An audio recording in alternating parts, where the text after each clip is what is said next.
Hello, my Indigos and Crystals friends. We're gonna talk about energy vampires. Um, I guess, have you ever had the chance that you feel um, drained by negative people around you, and sometimes they leave you tired and lethargic, and no matter what you try to say, they always find a way to counter your positive point of view with a negative opinion. And even when you try to change the subject into something positive, they try to turn it into something negative. Um, so everything is black for them, not white. And you feel that there is no positive elements around that person. So usually it's a situation when you actually, after talking with them, you feel drained. So yes, we're gonna talk about how to identify somebody negative and somebody who is an energy vampire. Energy vampires are incapable of generating their own energy. Um, they cannot create positive energy around them. So actually, they rely on people as indigos, on crystals, and also as empaths to keep themselves alive, energy wise speaking. And so that happens because they could feel lonely, they could feel empty, and they feel that they need to bring others into their sinking ships. That happens because they usually have blocked their inner energy source, and the lack of energy in negative people um, could be unconscious, um, and could be that they had lost hope, they had lost faith. So yes, when you are around people like that, you start feeling getting drained. And when you are around very, very negative people, you might even get overwhelmed with headaches. So that's like the real energy vampires. Um, on the other hand, positive people that are in tune with their positive energies, they spread goodness and warmth around others. It's like a fountain of overflowing spiritual blessings and happiness and water. So you feel upbeat, energetic, and they have a magnetic quality that brings others to them, actually, because that's how they encourage other light workers and earth angels to do their work, because they always keep them in a positive spiritual attitude. Okay, I call it a spiritual role. So that's the difference between a negative person or energy vampire and a positive person. Um, for example, how to deal with an energy vampire. And the first thing is ground yourself.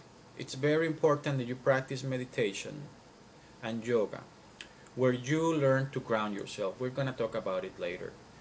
So you don't get easily affected by the energies of negative or energy vampires around you.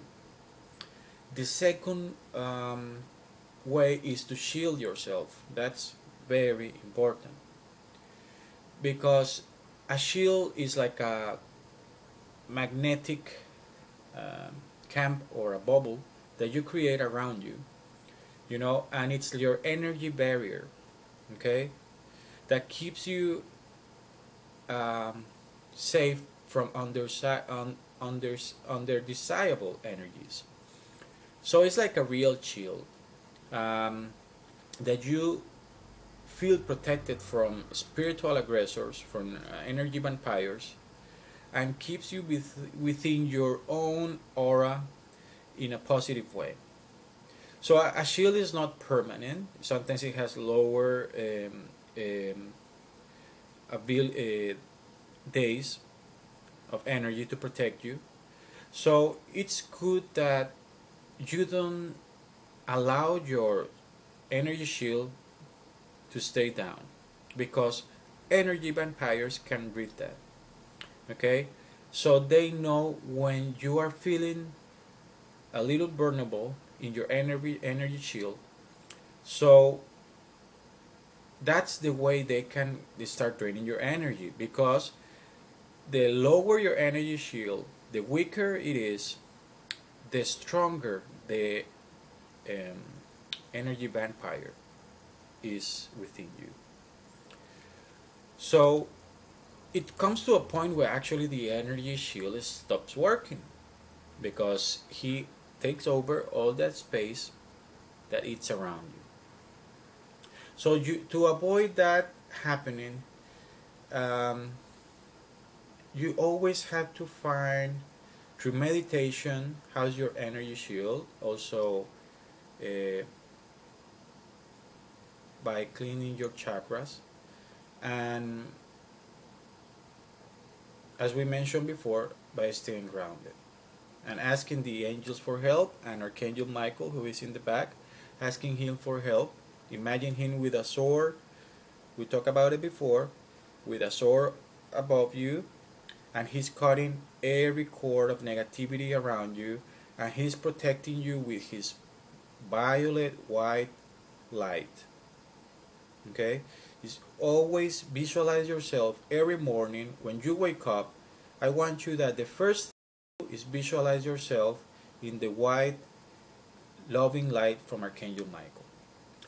So the other option how to deal with energy vampires is extend a helping hand. Yes, remember, every curse or cursing is overcome by a blessing. That's a law in the universe. There is no way negative can be above positive. So by you blessing the person who is the energy vampire, you are actually helping them, and you might help them even to overcome their inner fears of why they are so negative, and why they are so unable to face themselves. Okay, so at the same time you're giving them a conditional love. Be kind and generous.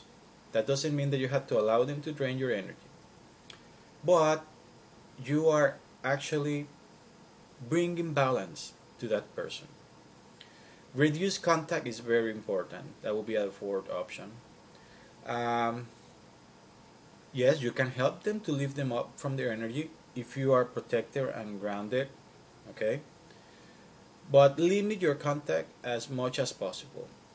um, if you are very positive, actually negative people is going to look for you, because as you stay grounded and shielded, they feel like a magnet, your positive energy. And the best thing to do is to have less contact as possible from people like that. Okay, and I would say the other option for dealing with energy vampires is cutting them away from your life. When everything else fails, you had to really think about yourself, and you had sometimes to become drastic. So you cannot let an energy vampire take you down where you don't have any hope, when you don't have any faith, and when you feel drained every day. So you might end up almost like an energy vampire later, looking for other people's energy to be happy. So think about people who has been energy vampires, how you handle them in your life, and if they're still in your life, and how you can apply these steps that I gave you, so you can be always shielded and grounded, and with the help of Archangel Michael, okay, you can feel that actually you're bringing good to others. You're not being drained. Your energy is actually helping others. Alright? Love and blessings. Bye.